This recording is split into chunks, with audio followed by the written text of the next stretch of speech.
Acá. Ahí está. Sí.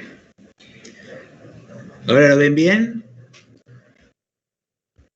¿Ahora lo ven pantalla completa? Sí, sí, se ve. Bueno. Bueno, vamos a iniciar la clase. Hoy me toca dar hemorragia del tracto gastrointestinal, hemorragia digestiva baja en particular. La hemorragia digestiva baja, vamos a ver la etiología, el diagnóstico y el tratamiento. ¿Cuál es la definición de la hemorragia digestiva baja? Es la pérdida de sangre en el tracto gastrointestinal distal a la unión duodeno-yeyunal, denominada como ángulo de Treitz. Esto vamos a ver por qué ponemos ese límite para poder diferenciar lo que es alta y baja y la sintomatología es totalmente distinta. Las palabras claves: hematemesis, melena, enterorragia, hematoquexia, proctorragia, hemorragia digestiva oculta o sangre oculta de materia fecal, hemorragia visible. Clasificación.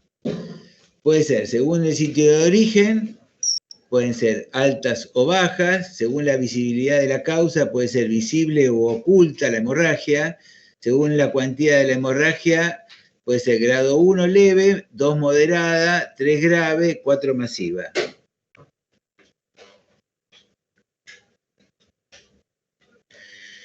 La clínica. Los pasos a seguir en un paciente con hemorragia digestiva son: evaluación inicial del paciente y poner en marcha la reanimación hemodinámica.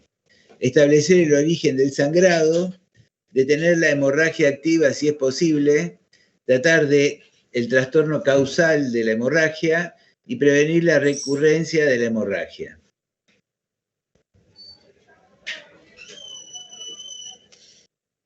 La estabilización hemodinámica es un paso fundamental antes de cualquier procedimiento diagnóstico o terapéutico.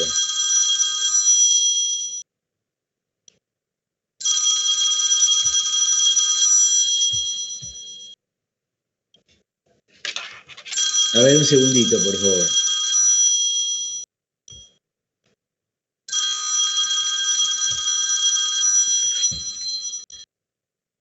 Hola. Hola.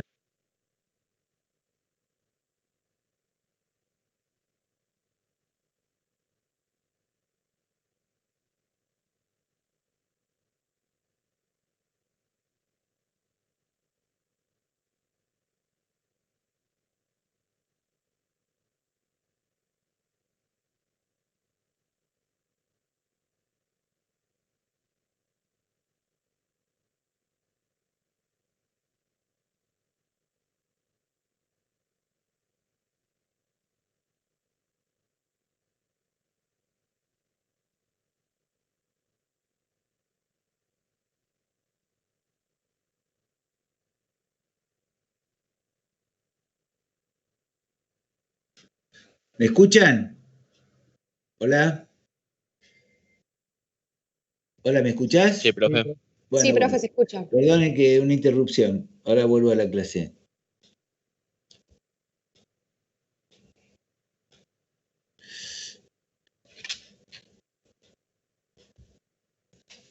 Bueno, la estabilización hemodinámica es el paso fundamental antes de cualquier procedimiento diagnóstico o terapéutico. ¿Qué pronóstico tiene nuestro paciente según parámetros clínicos? Hay predictores clínicos de mal pronóstico. Mayor de 60 años, enfermedades asociadas graves, hipotensión o shock al ingreso, transfusión de más de 6 unidades de sangre, coagulopatías, internado al momento del sangrado. Acá en el cuadro número 1 vamos a ver la clasificación de las hemorragias digestivas según la cuantía de la pérdida. Podemos observar si la frecuencia cardíaca es menor de 100, la amplitud del pulso es normal, la tensión arterial es normal, el relleno capilar es normal, la diuresis es normal, el estado mental es normal, la frecuencia respiratoria es normal, puede perder menos de un 15%, hasta 750 centímetros cúbicos. A medida que va aumentando la pérdida, entre 750 y 1500, corresponde a un 15 a un 30% de la volemia. La frecuencia cardíaca es más de 100, la amplitud del pulso está disminuida, la tensión arterial es normal, el relleno capilar es lento, la frecuencia respiratoria es entre 20 o 30 por minuto, la diuresis 20 o 30 mililitros por minuto y el estado mental es ansioso. Y así hasta el último ítem, donde vemos que la frecuencia cardíaca es más de 140, el pulso está muy disminuido, la tensión arterial es prácticamente intomable, el relleno capilar está ausente, la frecuencia respiratoria está menos de 35, la oliguria y coma. Y hay momentos en que el cuadro ya es irreversible, o sea, es muy difícil revertir el daño producido. Anamnesis, examen físico y laboratorio. Endoscopía, cápsula endoscópica, centellografía y radioisotópica, estudio angiográfico y enteroresonancia son algunos de los ítems que vamos a ver. ¿Cuál es la conducta del médico frente a una hemorragia digestiva? El médico debe tratar los trastornos hemodinámicos provocados por la pérdida sanguínea, hacer el diagnóstico causal, detener la hemorragia y tratar su causa. Y si es posible, prevenir su recurrencia. El primer paso es clasificar, sin pérdida de tiempo, con los elementos clínicos a su alcance, si la hemorragia es leve, moderada, grave o masiva. Estos dos últimos requieren la reposición de la volemia con soluciones con cristaloides mientras se tipifica el grupo sanguíneo y se repone la sangre. Los pacientes con hemorragia grave o masiva deben ser atendidos en unidades de cuidados intensivos. Para mejorar el diagnóstico y seguimiento de la terapéutica es conveniente el control de la diuresis, de la presión venosa central, monitoreo de la función cardíaca y respiratoria, mientras se efectúan análisis de laboratorio de rutina, incluyendo hematocrito, recuento de glóbulos, plaquetas, hemoglobina y estudios de la coagulación. Es conveniente realizar la toma de la muestra de sangre antes de empezar la reanimación, para tener un diagnóstico acabado de cómo ingresa el paciente, el laboratorio del paciente al ingreso, porque después que nosotros hacemos la expansión es muy difícil, no es determinante los resultados. Debe tenerse presente que siempre existe la posibilidad de que requiera cirugía.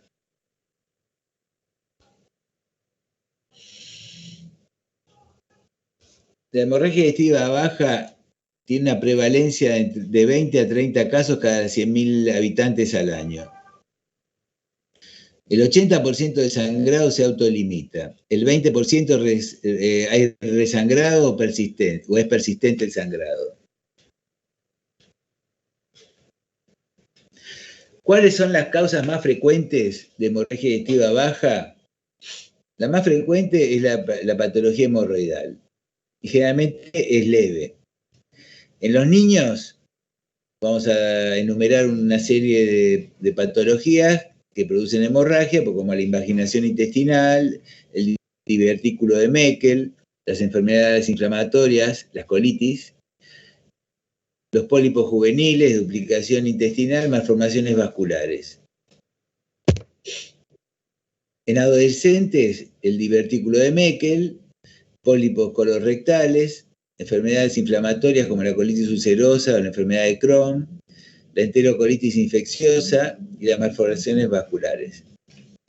En el adulto, enfermedad diverticular de colon, enfermedades inflamatorias como el Crohn, la colitis ulcerosa, el cáncer colorectal, la patología orificial.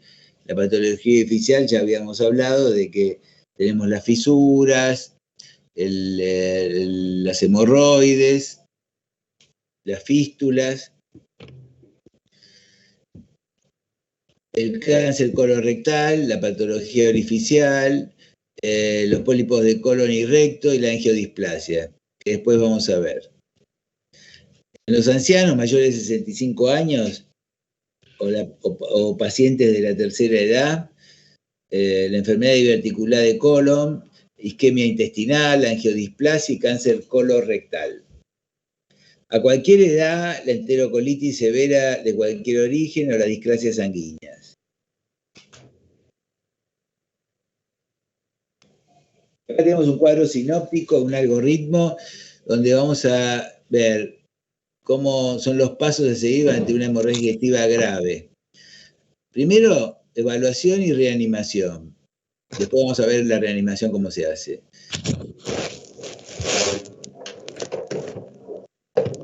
Se escucha un ruido de fondo. ¿Escuchan? Hay un ruido de fondo. Bueno,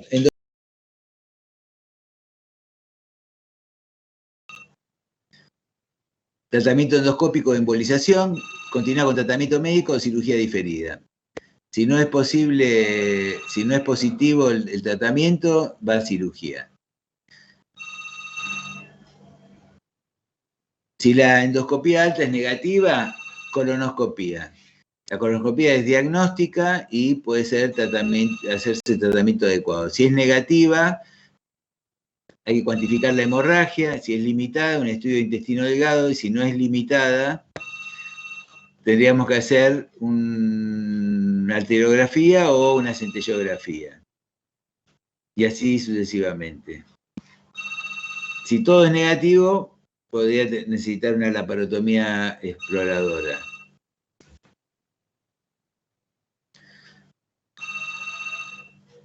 Sangrado rectal, estabilización inicial, transfusión a demanda. Paciente estable, se hace una gastroscopía. Si hay inestabilidad, aspiración nasogástrica, con sangre, una endoscopía alta. Sin sangre, una evaluación secundaria. Y bueno, y así sucesivamente. Vamos a ver un caso clínico. Supongamos que hay una mujer de 77 años que consulta por hematoquexia. Antecedentes patológicos, hipertensión arterial, diabetes, infarto agudo de miocardio, medicada con aspirina y beta bloqueantes. Examen físico, sudoración profusa, pulso filiforme y tensión arterial 80-60. Luego de la reanimación se logra la estabilización hemodinámica. ¿Cuál es su conducta? Arteriografía de urgencia, limpieza de colon y colonoscopía o cirugía.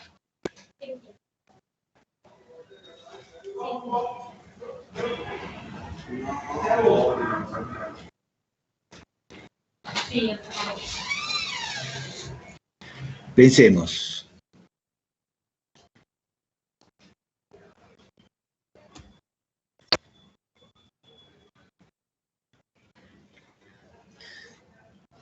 Pérdida de la volemia, más del 10% es asintomática. Pérdida del 20% hay hipotensión ortostática. O sea que cuando nosotros incorporamos al paciente, se produce la hipotensión. En el decúbito dorsal no hay signos de anormalidad. Pérdida del 25% hay taquicardia en reposo y pérdida del 40% la presión arterial sistólica es menor de 100.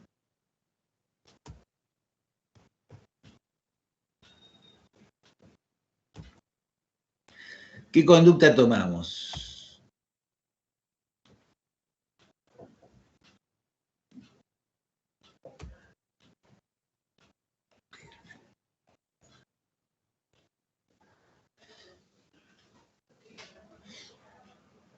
Acceso venoso. Para la reanimación se utilizan una o dos vías periféricas de grueso calibre. No perdamos el tiempo en hacer una vía central ni canalizar el paciente. O sea, coloquemos dos vías periféricas y empecemos la reanimación con cristaloides. Hay que proteger la vía aérea del deterioro del sensorio y la hematemesis para evitar la aspiración. La reposición de la volemia con cristaloides, como dije recién, solicitar glóbulos rojos desplamatizados, la sonda nasogástrica por el deterioro del sensorio y cuantificar la diuresis con una sonda vesical. En laboratorio hay que pedir hematocrito, coagulograma, ionograma, urea, creatinina y factores, grupo y factor RH.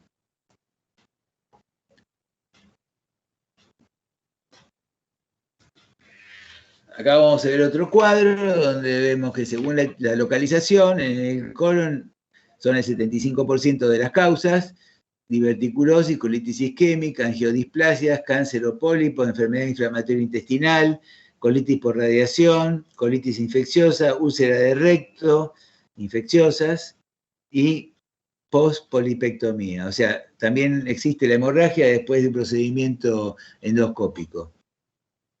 En el intestino delgado son el 10% de las causas, son tumores, úlceras, enfermedad de Crohn, angiodisplasia, divertículo de Meckel, que es una de las más frecuentes, y fístula ortoentérica. La hemorragia digestiva alta es el 10% de las causas no clasificadas y el 5% son sangrado de origen oscuro.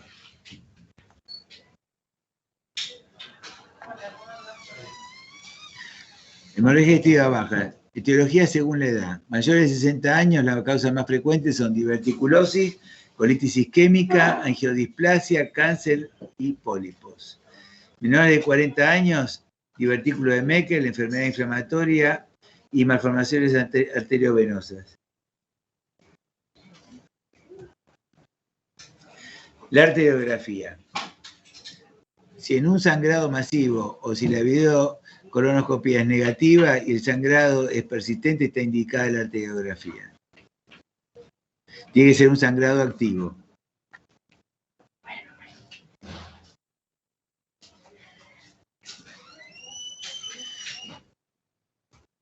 Para que sea positiva la arteriografía se necesita una pérdida de 6 mililitros por minuto para que sea concluyente el diagnóstico por arteriografía.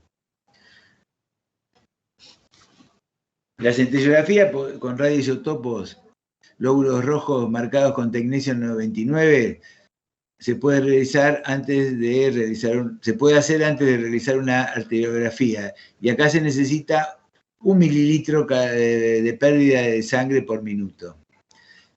Otro estudio que se puede realizar es la enteroscopía, con enteroscopio de doble balón, enteroscopio convencional o enteroscopía intraoperatoria. El enteroscopio es un colonoscopio más finito que enhebra el hilo terminal. No hay en todos lados y se necesita personal muy especializado para hacerlo. Resultado del tratamiento endoscópico en los pacientes con hemorragia digestiva baja. Se diagnostica el 68% de las causas. Se realiza hemostasia entre el 27 y el 40%. Las complicaciones son del 1% y la mortalidad en pacientes críticos que se le hace colonoscopía es el 5%. ¿Qué hacemos con una hemorragia digestiva de origen oscuro? Cuando con los estudios endoscópicos y radiológicos convencionales no se pudo determinar el sitio de sangrado. Entonces podemos utilizar el enteroscopio de doble balón, como dije recién.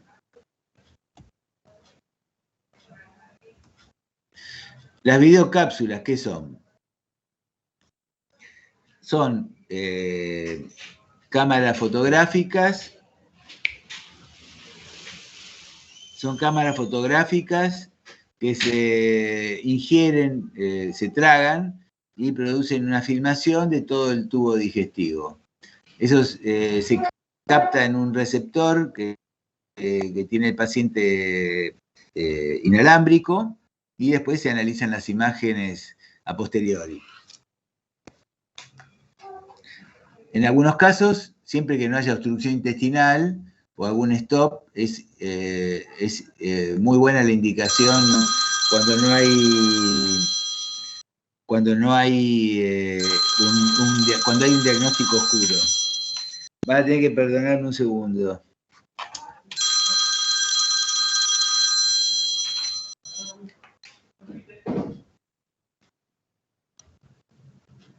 ¿Me esperás un segundo?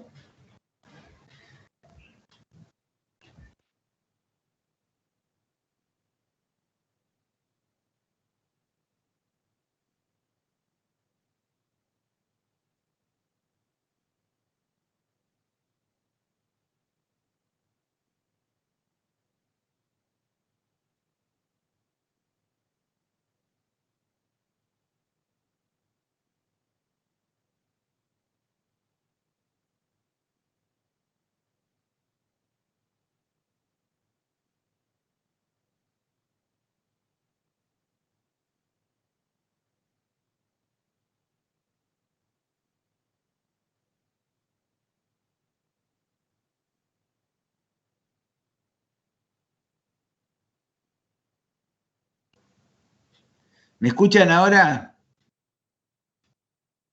Hola. Sí, profe, lo escuchamos. Sí, profe. Sí, tuve un par de interrupciones, perdonen. Bueno, acá ven una imagen de videocápsula.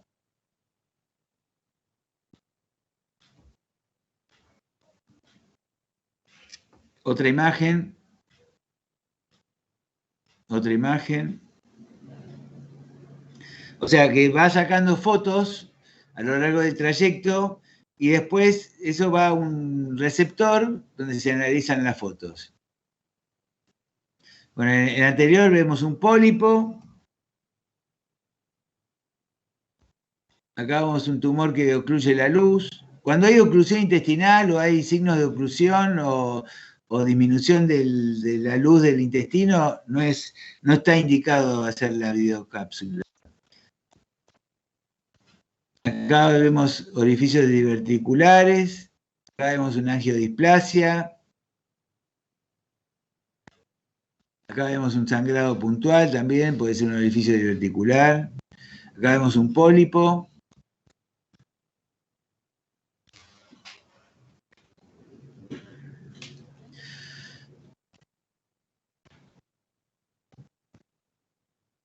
Acá vemos una seriada, un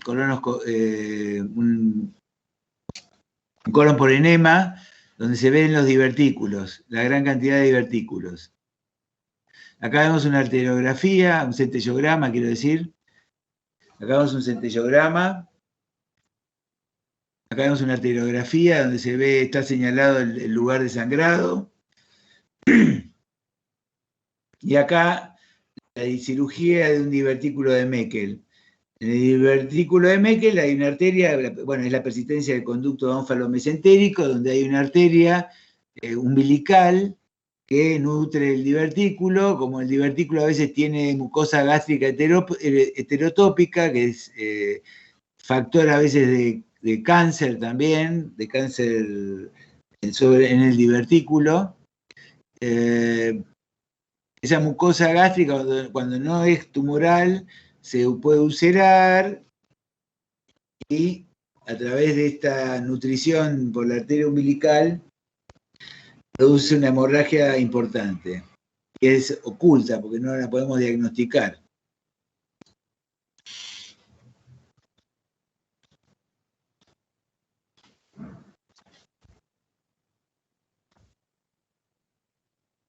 Ahora vamos a volver a las causas.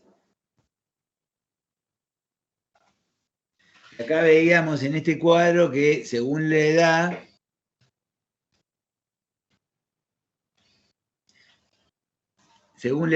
vamos a ver distintas patologías. La diverticulosis o enfermedad diverticular es en mayores de 60 años una de las causas más frecuentes de hemorragia digestiva.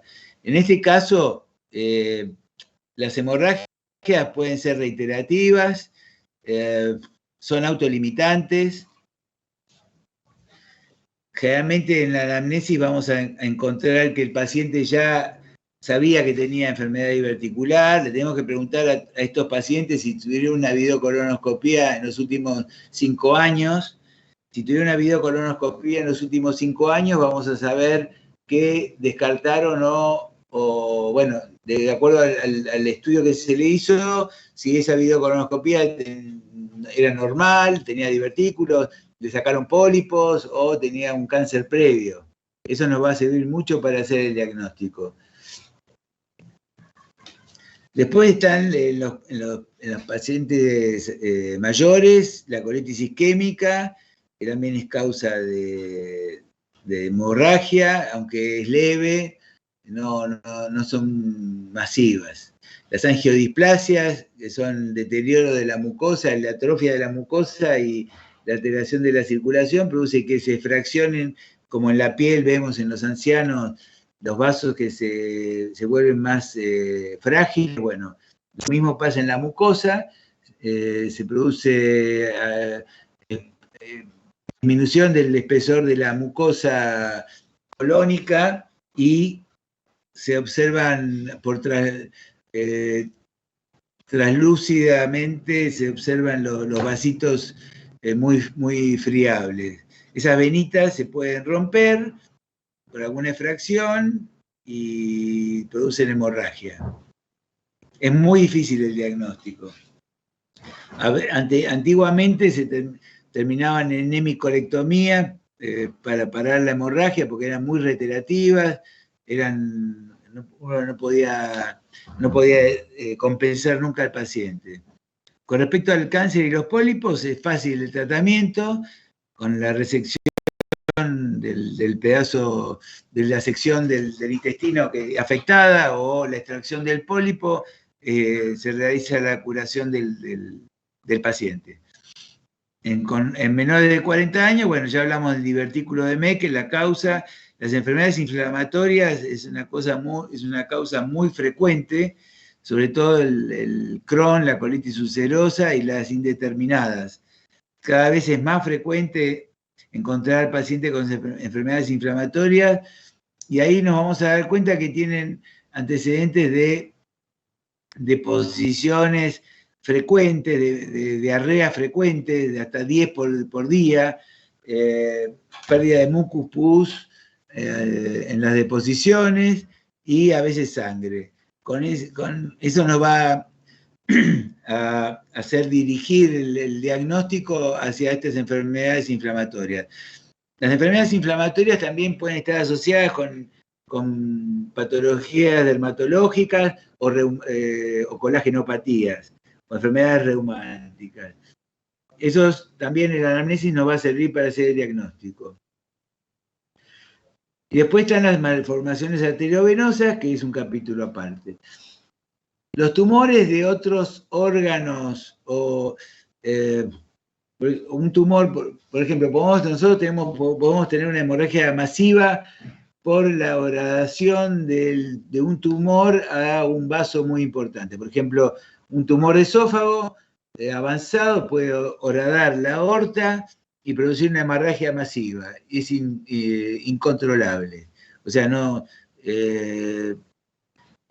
en el momento de la disrupción de la aorta en el esófago se produce una hemorragia cataclísmica y la muerte del paciente, y no se puede solucionar el tema. Con respecto al colon, hay tumores que fueron inadvertidos, que cuando están muy avanzados pueden horadar un vaso importante, por ejemplo las celíacas o la aorta abdominal o una renal, y pueden producir una hemorragia cataclísmica. Eso también hay que tenerlo en cuenta.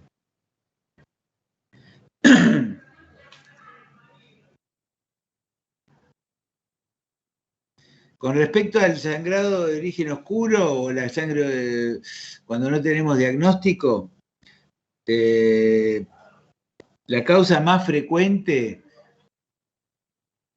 en personas mayores de 60 años, cuando tenemos anemias crónicas de origen desconocido, nosotros vamos a tener en la consulta un paciente que es derivado por el hematólogo porque tiene una anemia crónica que no revierte con tratamiento con hierro. Entonces, el hematólogo lo estudia y diagnostica que hay una pérdida de sangre en algún sector del intestino que no puede determinar. Lo que Profe, sangrado de origen oscuro es cuando no se encuentra la etiología. No se encuentra la etiología. Una de los sangrados de origen oscuro más frecuentes es cuando hay anemia crónica. Hay una anemia crónica, entonces nosotros tenemos que buscar la causa de esa anemia crónica. Nos derivan un paciente con anemia crónica, revela el tratamiento. Nosotros tenemos que buscar la causa de la anemia crónica. Para demostrar que hay una pérdida de sangre en el tubo digestivo, ¿a ustedes qué se les ocurre que podemos pedir? ¿A alguien se le ocurre algo?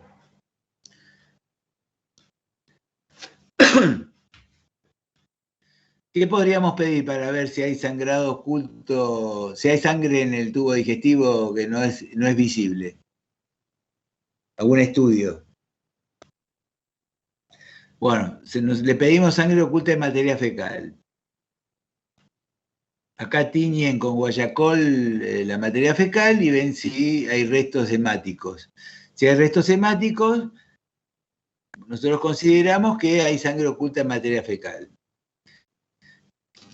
Si es que es positiva. Entonces, la causa más frecuente del sangrado oculto en materia fecal es un tumor. Y es un tumor que no produce obstrucción, es un tumor que pasa inadvertido, que puede tener acompañado de adelgazamiento, que puede tener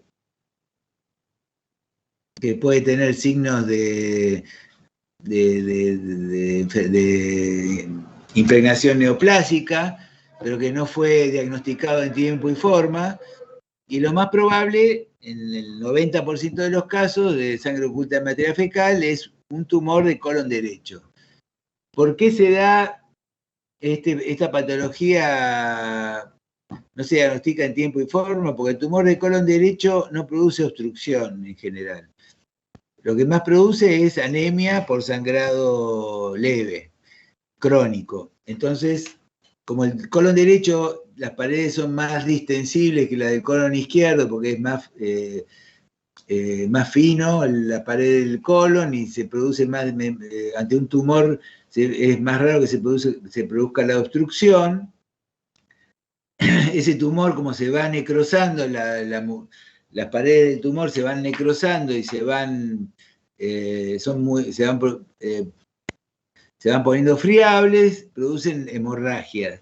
Esa hemorragia no es muy importante, entonces no aparece en la materia fecal en forma visible, aparece como sangre oculta en materia fecal. En forma crónica, a lo largo de los meses, produce una anemia, porque no alcanza el organismo a reponer lo que se está perdiendo. En un primer momento se compensa, pero después no alcanza a reponer lo que se está perdiendo en forma... Es como un goteo de una canilla. Va goteando, va goteando, va goteando y la red de agua no logra mantener la presión en el sistema. Entonces, ese goteo crónico produce la anemia. La anemia la tenemos que estudiar. ¿Qué es lo que le pediríamos como estudio principal y urgente al paciente ante una presunción de tumor de colon derecho?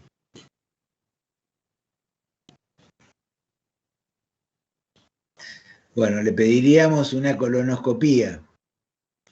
Prepararíamos al paciente y le pediríamos en forma urgente una colonoscopía.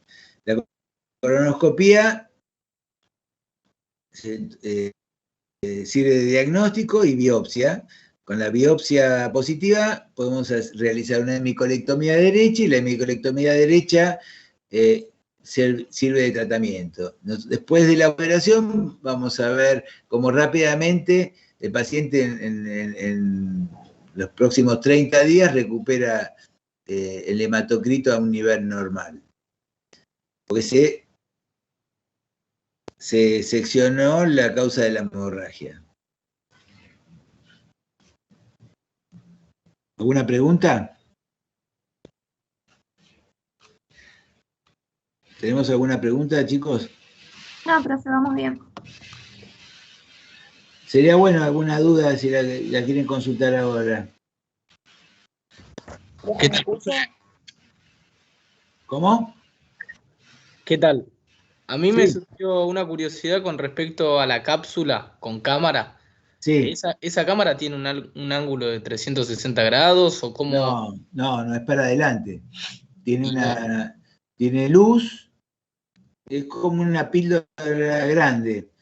Tiene luz, tiene 180 grados. No sé bien si es 100 grados o 180 grados de visión. O sea que mira para adelante. A medida que va progresando con el peristaltismo, la cápsula tiene establecida una secuencia de fotogramas por minuto. Después nosotros, creo que en 24 horas es expulsada. Y como tiene una tecnología inalámbrica, entonces tienen un receptor que se pone en el cinturón y va captando todos los fotogramas. Después uno lo pasa en forma rápida y hace el diagnóstico. Bien, perfecto. Sí, mi duda era por si había posibilidades de que se gire o que cambie su dirección y como que no tendría valor y no se vería nada, quizás, o lo que se busca se perdería, pero está bien. No. No, porque es muy chiquita la cápsula y entonces te imaginás que tener dos cámaras y la luz y la batería y bueno, sería imposible. Pero no, bueno, aparte el procedimiento no es barato, no está al alcance de todo en todos los lugares.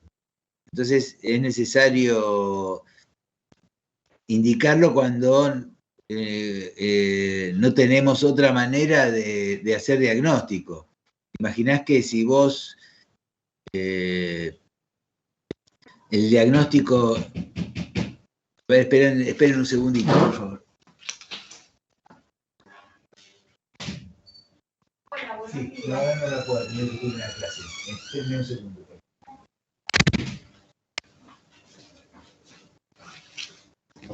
Sí. ¿Otra pregunta?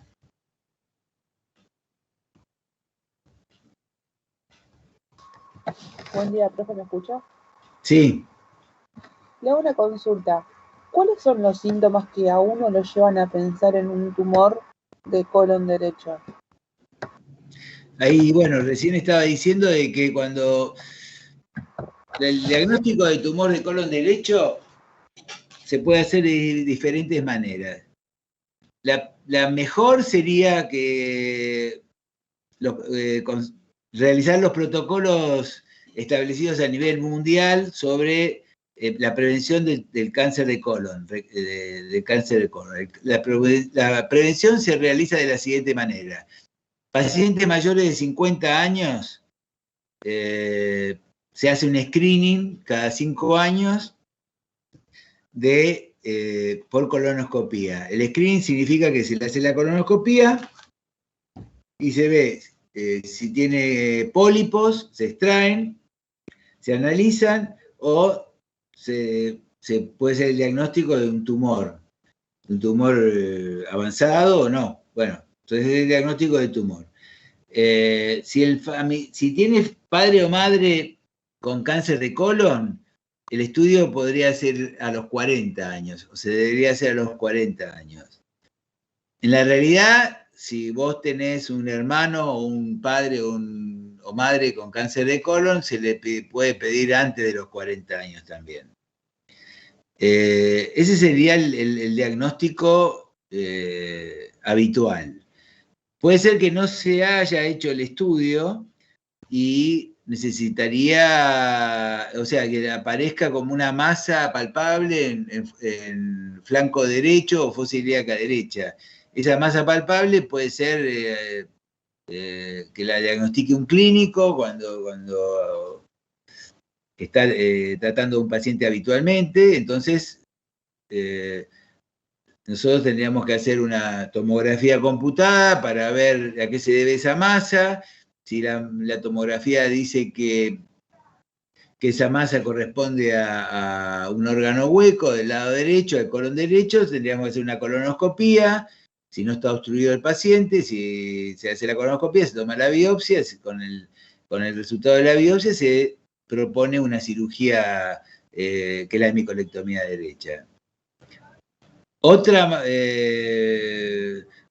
aparición de esta patología podría ser la anemia crónica, como dije recién, donde es rebelde al tratamiento del hematólogo, entonces le pedimos sangre oculta en materia fecal, o el clínico le pidió sangre oculta en materia fecal y dio positiva. Entonces ahí la indicación prioritaria es hacer una videocolonoscopía.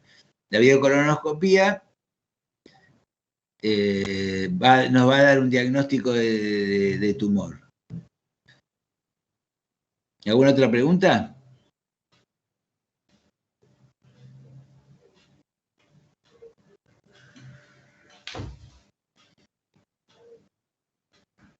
¿Alguien fue a la guardia o alguien está haciendo guardia de practicante?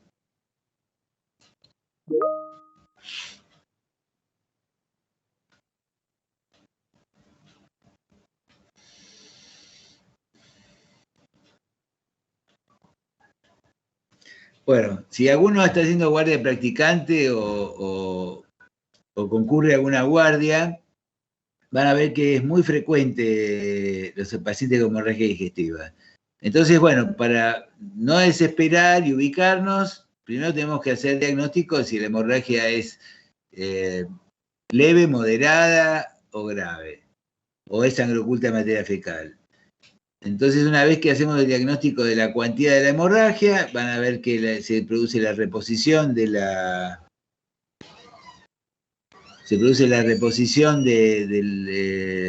estabilización del paciente, y ahí nosotros tenemos que ver si es alta o baja, porque si nosotros no hacemos esa diferenciación, vamos a ver que la hemorragia digestiva alta, el síntoma principal es la hematemesis y la melena. ¿Por qué se produce la melena? Porque la sangre, cuando pasa más de 6 horas en el tubo digestivo, se produce una degradación y un oscurecimiento hasta producirse lo que se llama melena, que es el tinte negro y el olor muy particular que tiene esta, que nunca o sea, cuando lo vemos por primera vez, nunca vamos a olvidarnos del olor de la melena. Entonces, ahí podemos decir que es una hemorragia digestiva alta. Cuando es una hemorragia digestiva baja, las características de sangrado son diferentes, porque si es del recto, si es una patología anorrectal, o sea, si es, por ejemplo, una patología hemorroidal, que es la causa más frecuente, el sangrado no va a ir acompañado con la materia fecal. Generalmente va a decir que es al limpiarse después de la evacuación donde aparecen restos hemáticos. Y ahí vamos a tener una idea de qué es del orificio anal. Si es del recto, puede haber coágulos y sangre fresca. Si es más alta la hemorragia, la sangre no va a ser tan roja, va a ser un poco más oscura y va a ir acompañado con la materia, va a ir mezclado con la materia fecal.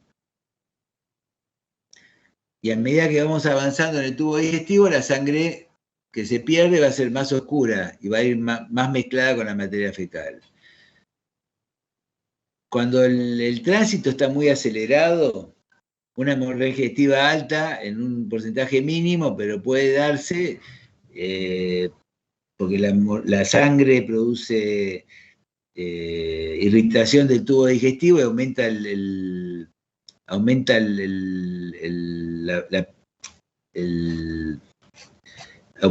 el tránsito. Entonces puede ser que la melena no se dé como tal. Por eso a veces queda la duda de si la hemorragia es alta o baja. A veces la sangre no llega a ser melena, es un poco oscura y no, es conveniente hacer una endoscopía alta y una endoscopía baja cuando el diagnóstico no es muy seguro. No solamente la endoscopía baja. Conviene hacer, ya que entra al quirófano y se realiza la anestesia, a veces en una hemorragia digestiva no muy clara, conviene hacer las dos endoscopías. Bueno, ¿alguna otra pregunta?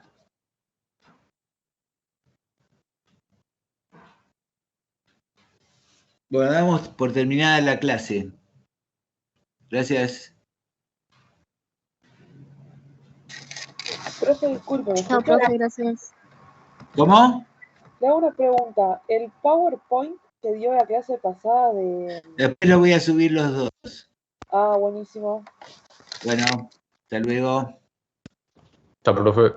Chao. Chao, gracias. Chao, profe, gracias.